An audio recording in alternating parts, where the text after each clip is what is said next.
Bonjour à tous, aujourd'hui je vous fais une petite vidéo pour les témoins de plaquettes de frein sur la E90, notre fameuse BMW 320.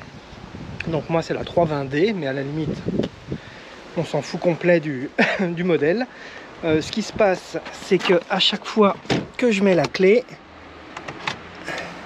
j'ai un message d'erreur en fait me mettant que les plaquettes de frein arrière sont mortes. Sauf que le souci, c'est que comme vous pouvez, je sais pas si vous pouvez le voir là, le constater, les plaquettes de frein ne sont absolument pas mortes. Donc apparemment c'est un problème assez récurrent sur ce modèle là. Les témoins d'usure de plaquettes sont pas hyper fiables et donc foutent la merde et vous disent que les plaquettes sont mortes. Et c'est chiant parce qu'à chaque fois que vous allumez le véhicule, ça vous met le message. Donc c'est un peu embêtant. Donc moi je vais vous montrer un moyen très simple pour enlever le message. Alors c'est pas très... c'est pas conseillé de le faire parce que évidemment ça modifie l'alerte, on va dire, réelle si ça marchait. Mais étant donné que ça ne marche pas, de toute manière ça change pas grand chose. Je propose donc de shunter le témoin d'usure de plaquettes, ce qui va permettre en fait de tromper l'ordinateur de bord et de penser que les plaquettes sont toujours bonnes, parce qu'en fait le système du témoin de plaquettes, c'est un fil, en fait c'est une boucle électrique, et en fait une fois, voilà, le témoin il est ici, hein, c'est ça le témoin de plaquettes, c'est ce truc là, et en fait le bout de ça frotte contre le disque en même temps que la plaquette. À un moment, en fait, ça va couper le fil, donc la boucle qui se trouve dans ce témoin, et créer donc le message d'erreur. Donc il faut qu'en fait le circuit soit bien fermé, c'est-à-dire que la boucle, les deux fils soient bien reliés les uns aux autres. Donc vous suivez le fil du témoin d'usure et vous allez arriver sur ceci.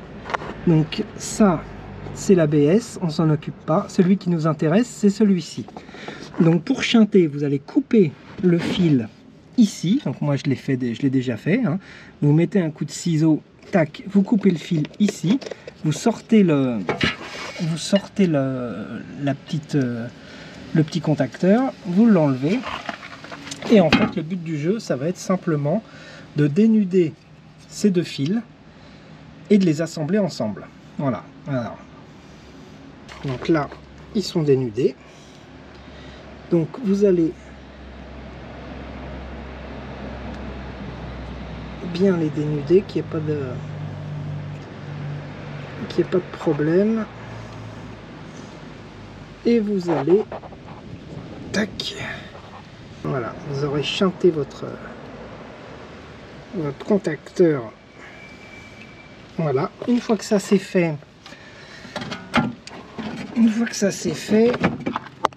il faut que vous reconnectiez le fil comme ceci. Alors moi je vais vous dire pourquoi je fais ça. Je fais ça parce que j'ai le contrôle technique à passer. Donc j'ai pas envie de prendre le risque que le contrôleur technique me dise il y a un souci avec votre voiture.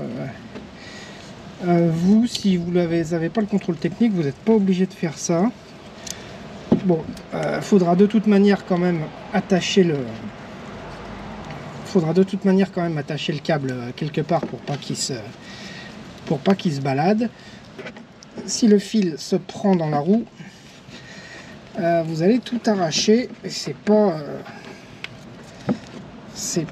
hyper recommandé. Donc je vous conseille quand même de faire comme je fais là, de l'attacher solidement, ou alors je vous dis de le fixer à n'importe quel élément solide de la voiture. Vous pouvez l'attacher par exemple sur un bras ici, ou vous le fixez ici sur la descente de carburant, enfin vous le fixez, ou sur une barre, vous le fixez n'importe où, mais vous le fixez de manière à ce qu'il ne bouge plus. Donc ensuite on rebranche. Alors attendez, on est dans ce sens là, donc vous regardez par rapport au... Vous regardez sinon pour être sûr du sens. Mais de toute façon, vous pouvez pas vous tromper, il y a un détrompeur. Hein. Donc vous pouvez pas le mettre dans le mauvais sens, ça ne rentrera pas. Vous voyez là, je suis pas dans le bon, ça rentre pas. Il faut être, voilà, dans le bon sens. Là, vous entendez le clic.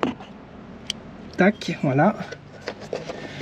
Vous remettez ça bien comme il faut là-dedans. Voilà, on est bon.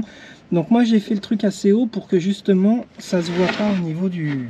Une fois le cache mis, qu'on voit pas quoi. Donc là pour ouvrir, on avait simplement retiré un boulon ici.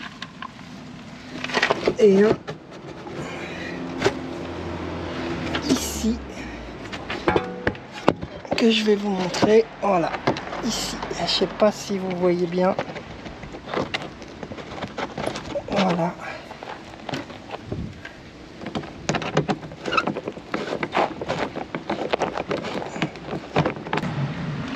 Voilà. Donc là, vous remettez celui-ci.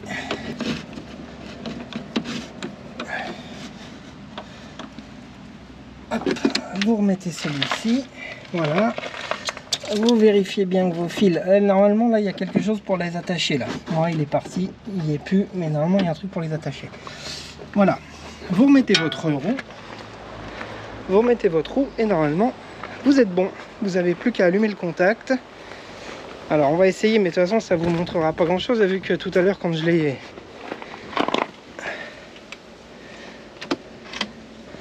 Quand je l'ai fait, ça ne s'est pas allumé.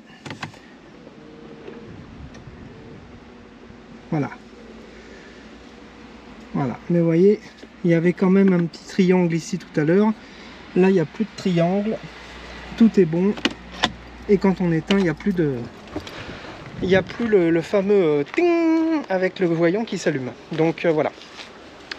J'espère que cette petite vidéo vous aura plu. C'était vraiment rapide, juste histoire de vous montrer ce petit truc qui n'est pas, je le répète, conseillé, mais bon, plutôt que de changer le témoin, parce que le problème c'est que le témoin d'usure, quand il déconne comme le mien là, et que les plaquettes sont pas mortes, c'est très problématique parce que on peut pas vraiment le remplacer alors que les plaquettes sont pas foutues. Il va s'abîmer précocement. Et puis c'est c'est du boulot pour pas grand chose. C'est quand même une solution qui est pas trop, voilà, en attendant, qui est pas trop mal. Mais du coup, si vous faites ça, du coup, surveillez bien par contre vos plaquettes de frein, parce que évidemment, vous n'aurez plus l'alerte plaquette usée.